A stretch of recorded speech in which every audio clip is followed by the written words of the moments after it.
Ladies and gentlemen, we shot this week's segment just before Team USA and France locked horns in Japan. But we'd be remiss if we didn't take time to salute the heroic effort from the Eagles against Les Bleus. A 3-point game 66 minutes in. Is this a turning point in Team USA's World Cup history?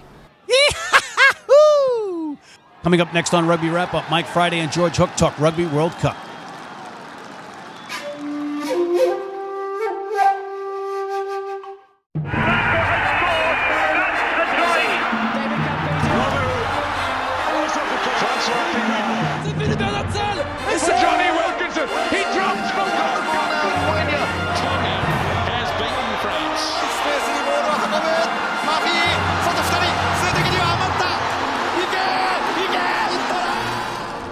Hey everybody, welcome to Rugby Wrap Up in Midtown Manhattan. I'm Matt McCarthy talking rugby, and I'm talking Rugby World Cup rugby with some of the biggest names in the game. And you'd be remiss if you didn't have a world-class sevens coach on the horn when you're talking rugby 15s in the World Cup. And we have the coach of the second-ranked team in the world, Mr. Mike Friday. Michael, welcome. Hi there, how are we? All good? All good. Look at you. You look great. Well, we're here to wipe that smile off your sevens face because I have George Hook calling in from Dublin. George, welcome. I'm delighted to hear there's a sevens coach on. This is going to be good fun. If we ever get to talk about it, we should probably want to talk about, Tonga and Fiji and heaven knows what, and miss all the key things. But hopefully this week's going to be different. Yeah, I'm glad you brought that up because we're going to start right. We're going to get right in with Tonga, Fiji. No, we're not. Mike, Japan, World Cup. You have the Tokyo Olympics next year for sevens. You've got to be excited about this country and the performance that it's been putting on in terms of production value, transportation, except if you're the home team trying to get there for the opening game, and the infrastructure. What's your take on it? Yeah, we used to have a series leg in Tokyo, and traffic was the only issue in terms of things being kind of military on point, everything you needed and you wanted. Then the Japanese certainly delivered, and I think they've gone beyond expectations in this World Cup. I think the production, the stadiums, the supporters, the buy-in has just been absolutely first class from game one. So I think Japan have done a wonderful job. I'm hoping they can sort out the weather in time for Tokyo 2020 because that humidity is playing havoc with those boys and their ball handling. Well, we could talk about that in a separate show about ball handling, but you are playing in Chula Vista, and that's hot weather, right? Yeah, it is. Different weather, though. I think the reality is the humidity makes it even harder because the ball is as greasy as can be, yet the heat and that part of it is easy for us to adapt to and something that we're used to. It's just dealing with the humidity and the way that will sap the energy out of our players and all players come the Olympics, and there's certainly is playing its part in the World Cup in the 15s at the moment. All right, Mike, before I get to Nostradamus Hook here, do you think that Japan's sevens team has any shot in hell at coming anywhere near what their 15s counterparts just did? Well, without a shadow. I mean, in Rio, they shocked everybody in Rio and finished fourth.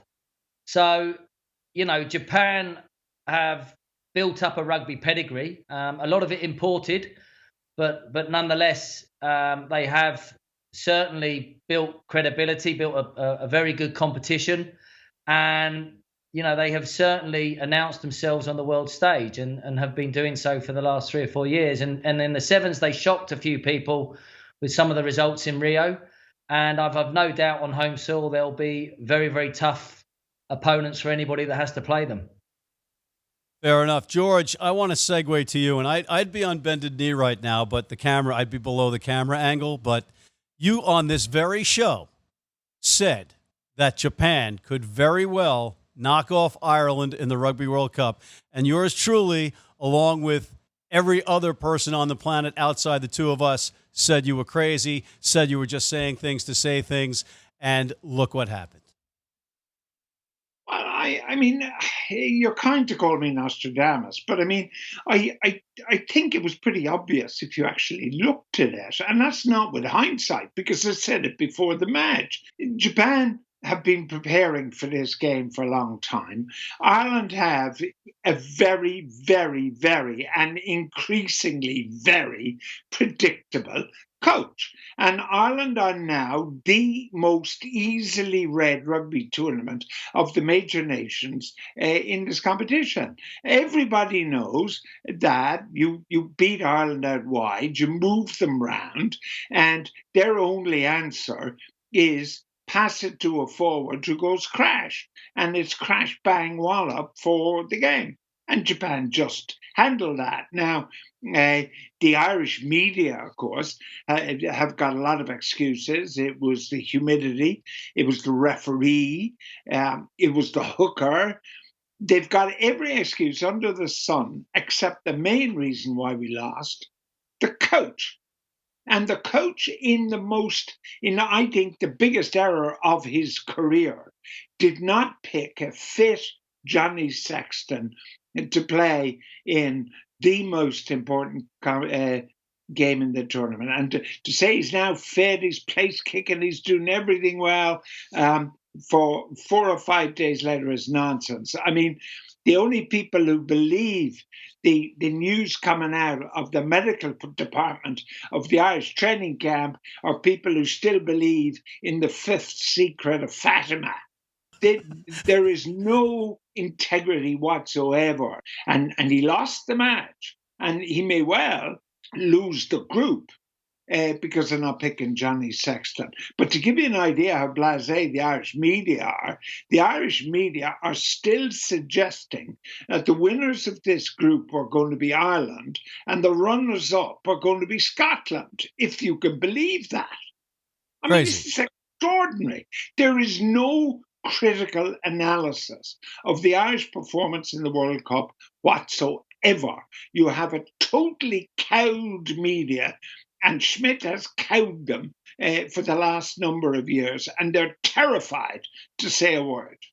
So, Mike, I want to follow that up with a couple of different points for you to address. A, as a coach, Joe Schmidt said that World Rugby had communicated to him that at least 3 offsides calls that went against Ireland shouldn't have been offsides calls, number one. Number two, you've had to make tough selections in sevens in different tournaments, including the Olympics. Got a guy like Sexton, and he's a little bit dinged up. Do you sit him versus Japan and get him healthy, knowing that you could possibly, not that he was thinking of it, but possibly lose to Japan and still get out of the round and still win the World Cup? I think on the offsides, I think the reality is I don't think World Rugby would say that, and it doesn't matter because at the end of the day, they weren't given on the day, so it's a non-point. You know, we've all been on the rough end of some decisions, but I can't imagine Schmidt would actually hang his hat on that. Really, I think on the Sexton point, I mean, I'll agree with George. If Sexton was fit to play, he should have played because he makes Ireland tick in attack. Without a shadow of a doubt, they are a very different team without Johnny Sexton, and Conor Murray is a very different animal without Johnny Sexton as well. And I think it was a huge gamble if Sexton was fit. I think if Sexton was 90% fit, I would have played him because I think if you beat Japan, then you pretty much take control of the group. And they got out Ireland, I thought they got taught a lesson defensively in terms of chop tackling and how to slow ball down, and also the Japanese forwards produced such quick ball, which then allowed, as George said, for the Japanese to attack them out wide. I still do believe, controversially, that I think Ireland and Scotland will progress from the group because I think Scotland will beat Japan. You know, I think it's insanely tight, and Ireland probably got it wrong on selection if Sexton was available or able to play, because he is the difference for Ireland, in my opinion. Maybe we didn't know the extent of Sexton's injuries. That's why he was sitting, and maybe that one match he could recover. But it gets to a point that I know that you want to address, and that's player welfare. Do you risk a guy when he's dinged up for the sake of that immediate win, or do you look at the bigger picture? Well, there are two pictures when you look at player welfare. The issue of player welfare is turnaround in this tournament. Compare the schedule of Russia and the schedule of Japan, for example. Japan's turnarounds are, I think, 7, 6, and 8 days. I might be a day out in those, but it's something like that. And we've got other teams that are turning around in 3 and 4 days, including, as it happens, New Zealand. But the point is, if you're going to bring in minnows into this competition, and you shouldn't. It shouldn't be a 20-team competition. It should be a 16-team competition. You're bringing in teams who haven't got an earthly. And I just don't understand why they're in this World Cup that it's supposed to be. But if you're turning players around and you're Russia or you're Samoa or the USA or whoever it happens to be with smaller squads, depending on more key players, then you're going to see greater damage being done to them. And then this red card TMO stuff. We are going to see in the next World Cup, we are going to see the first 3-hour game of rugby.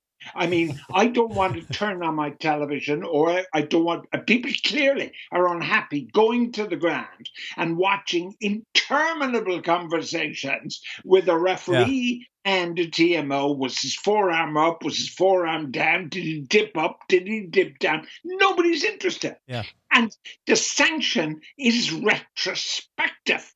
So therefore, the player is banged up. The player has a traumatic brain injury, or he's not going to play again in the tournament because he's injured. The sanction is then a red card. What World Rugby has to do, if it is serious about this game, and if we are not going to have players in their 50s walking around like zombies and they won't know their name, we've got to change the game and be proactive, not retroactive. I mean, the longer this tournament is going on, the less and less interested I am becoming. Right. Because I have no interest. If you want to do a forecast of the next 10 games for the Rugby World Cup, 8 of them are foregone conclusions. There's only 2 competitive games in the next 10, perhaps. So what's the point? And then Schmidt and other coaches are saying, look, it's a 45-day tournament. It's going to be longer. You cannot have a Rugby World Cup, which goes on for 2 months. For crying out loud, television won't want it. Nobody will want it. The answer is 16 teams, not 20. All right. Well, our Mad Welshman, Johnny Lewis, who edits this thing, thinks that Japan's success is based on them playing more Tier 1 nations. And if we had World Rugby accepting that and sending Tier 1 nations to play Tier 2 nations, that the level of rugby would improve and that we could even expand to 24 teams. I'm with you. I don't think that we're ready for that right now. I don't think the teams want to see people want to see teams get smashed by 50 points. But, Mike, before we take a quick break for commercial, I just wanted to address with you, because you're a head coach for one of our national teams here in the United States, but you're an Englishman. What was your take on the lack of a red card, perhaps, to your fellow Englishmen against Team USA? I don't think the Piers Francis Hooley was a red card. You know, Hooley was dropping. Piers Francis tried to drop. There's mitigating circumstances. But there's too many of those at the moment which are not clear and obvious, and they're the ones that we should be hitting and getting right. Quills was clear and obvious. Yeah. He didn't need to do it. He was tired. He whacked him. We watched Australia-Wales. We saw Karevi get reprimanded, which was just ridiculous. Yeah. So I'm with George a bit in terms of we need to get the clear and obvious right. If we get the clear and obvious right at real time, and I mean at the real time, not slowing everything down, because if you slow everything down, you can make everything look bad. And I think that's what we need to clean up to start with. I think the tackle height is with the responsibility of the tackler, in the fact that if he's focusing on the ball, then he's got to make sure that he hits the ball. And if he slips up or he hits any higher and makes contact with the neck and the head, then that is on his own head. So I just think we're getting a number of these things wrong. And, you know, dare I say it, some of the the comments from Checker about refs being spooked, I think it's fair. I think there's a clear tackle structure, but I still think we need to use common sense and apply the clear and obvious and be harder on those ones, because that will probably clean up the game far quicker than all of this kind of video refereeing every 5-10 minutes and this appealing that's going on from everybody to look up at the big screen at every opportunity. Yeah. Every gasp, it's all. Yeah. But at the same time, to what both of you are basically saying, I don't have nearly the rugby acumen that you guys have, and I can see like a Reece Hodge. I'm like, where's the red card on that one? And our skeleton friend representation of Steve Lewis, the Springbok and Scottish hat wearing skeleton in the corner, says it's a question of the rich getting richer and the poor getting poorer, the champagne socialist with a harumph. On that note, we're going to take a quick break, but I'll be right back with George Hook and Mike Friday after this. If you're in New York City and want to watch some great rugby, have some great food, and some great times, go to the world's best rugby pub, the Pig and Whistle on West 36th Street. And we are back. Matt McCarthy with Mike Friday, head coach of Team USA Sevens, and George Hook, the pundit extraordinaire from Dublin. George, I wanted to segue rather awkwardly yet smoothly into asking you, who do you think is going to come out and make the quarterfinals out of Scotland, Japan, and Ireland? The most number of points Scotland can get is 50. The most number of points Ireland can get is 60. And the most number of points that Japan can get is 90. So the first thing is you got to think Japan have the best chance of topping the pool, unless they lose to Scotland. So therefore, let's look at Scotland. Appalling against Ireland. Suddenly they beat Samoa, who wouldn't knock the skin off a custard. They beat Samoa. I'm delighted to welcome the American Sevens coach, because if you went to any American rugby follower and said to him, do you want to be second in the world, or do you want to be down in the dark and dusty basement of 15-a-side rugby where you can't beat anybody, they would say you play sevens. Sevens is the game America should play, and they should put all their effort, all their enthusiasm, and all their money into sevens. 32 years ago, the USA played England and they lost because they couldn't scrummage. Incredibly, 32 years passed and they can't get a scrum. And they will never get a scrum, because the 15-a-side game, American sport, is based on college sport. Rugby is not a college sport, and it'll never make it. Good night, Josephine.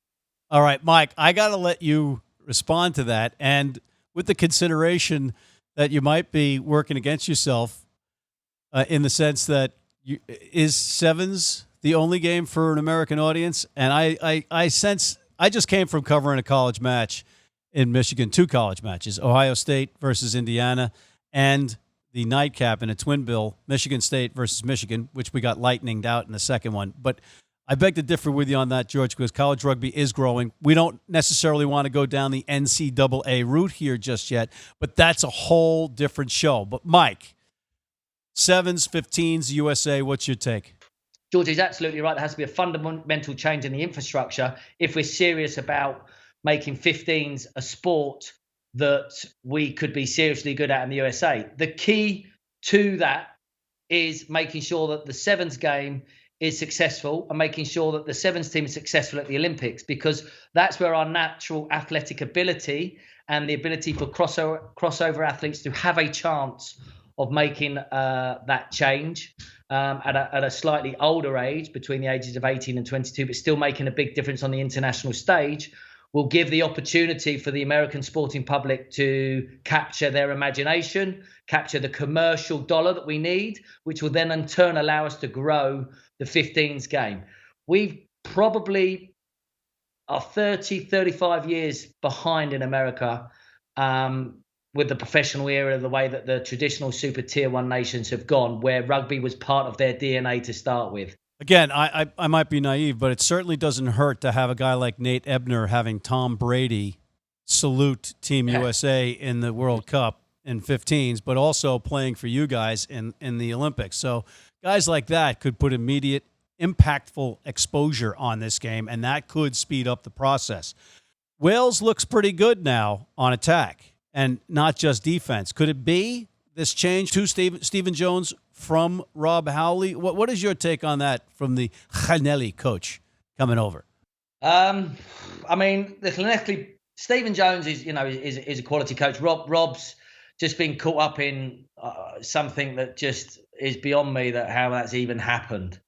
But I think what Wales are so fortunate in having is Warren Gatland he is a big game player, and he is able to get a pint and a half out of a pint every time, all the time.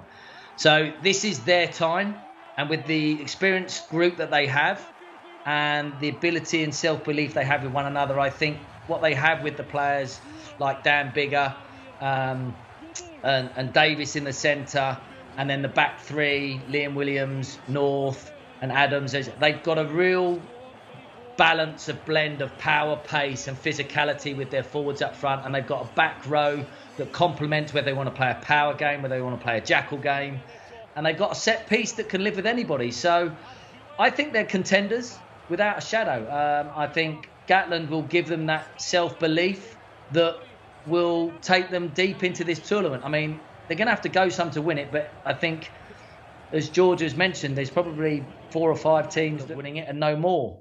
And Wales, I think, are certainly one of those teams. We're basically out of time.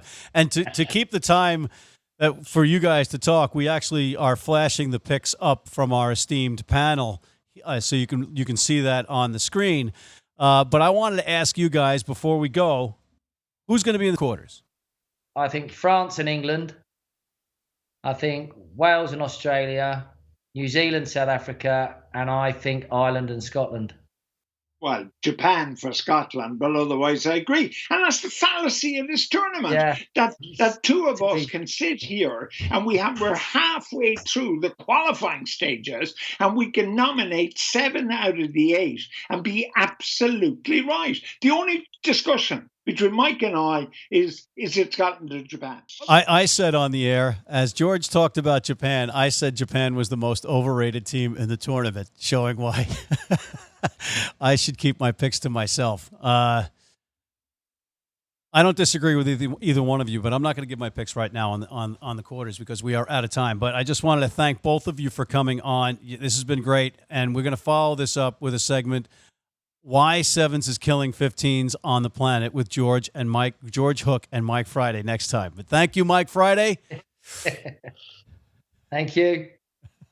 Good seeing you as always. And thank you, Mr. George Hook. Yeah, good.